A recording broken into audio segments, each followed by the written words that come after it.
നമസ്കാരം. രാജ്യത്തെ മതേതരത്വം കാത്തുസൂക്ഷിക്കാനായിട്ട് രാഹുൽ ഗാന്ധിയും പ്രിയങ്ക ഗാന്ധിയും ഇന്ന് സംഭാലിൽ എത്തുകയാണ്.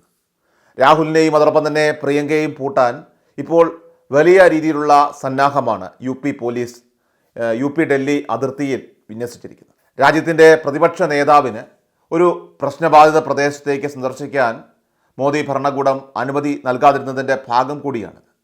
പക്ഷേ അപ്പോഴും സംഭാലിൽ അരങ്ങേറിക്കൊണ്ടിരിക്കുന്ന ഈ സംഘർഷങ്ങൾക്ക് യാതൊരു രീതിയിലും ഒരു അയവും ഇല്ല എന്ന് മനസ്സിലാക്കിക്കൊണ്ട് തന്നെയാണ് ഇപ്പോൾ യോഗിയുടെ മണ്ണിലേക്ക് രണ്ടും കൽപ്പിച്ചുകൊണ്ട് രാഹുൽ ഗാന്ധിയും പ്രിയങ്ക ഗാന്ധിയും ഇറങ്ങിത്തിരിക്കുന്നത്.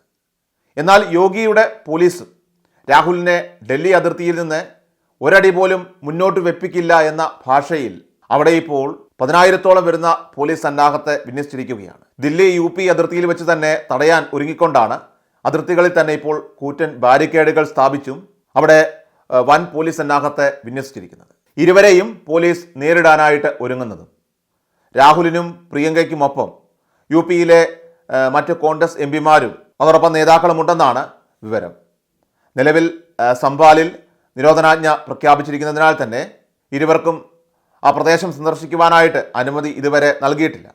എന്നാൽ അവയൊന്നും വകവയ്ക്കാതെ സന്ദർശനം തുടരാനാണ് കോൺഗ്രസിൻ്റെ തീരുമാനമെന്നിരിക്കെ നിയന്ത്രണം കടുപ്പിക്കുവാൻ ജില്ലാ മജിസ്ട്രേറ്റ് അടക്കമുള്ളവർ പോലീസ് സേനയ്ക്ക് നിർദ്ദേശവും നൽകിക്കഴിഞ്ഞു.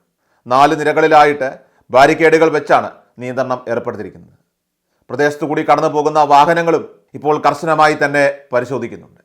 രാവിലെ 10 മണിയോടെ രാഹുൽ ഗാന്ധി ഗാസിപൂരിൽ എത്തുമെന്നായിരുന്നു പറഞ്ഞിരുന്നത്. എന്നാൽ അതിനു മുന്നേ തടയാനാണ് പോലീസ് ശ്രമങ്ങൾ ആരംഭിച്ചത്.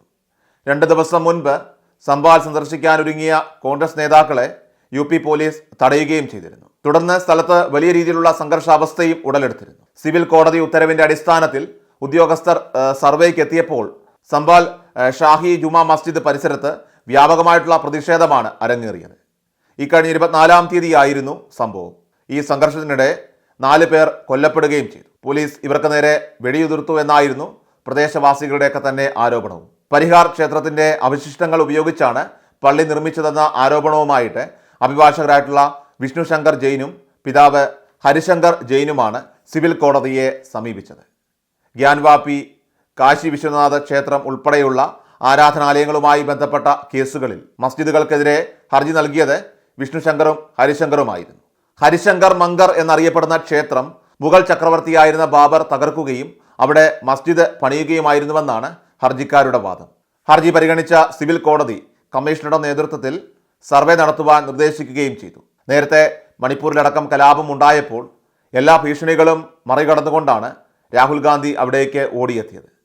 ഇന്നും മോദി ചെന്നെത്താത്ത ഇടങ്ങളിലേക്ക് രാഹുൽ ഗാന്ധി ഓടിയെത്തുകയാണ്. കൂട്ടത്തിൽ ഇപ്പോൾ വയനാടിൻ്റെ MP പ്രിയങ്ക ഗാന്ധി കൂടി ചേരുമ്പോൾ ബാരിക്കേഡുകൾ പോലീസിന് നീക്കേണ്ടതായിട്ട് വരും.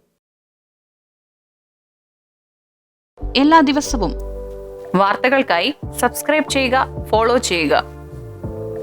വാർത്തകളുടെ നോട്ടിഫിക്കേഷനായി ബെൽ ഐക്കൺ എനേബിൾ ചെയ്യുക. Please subscribe our channel.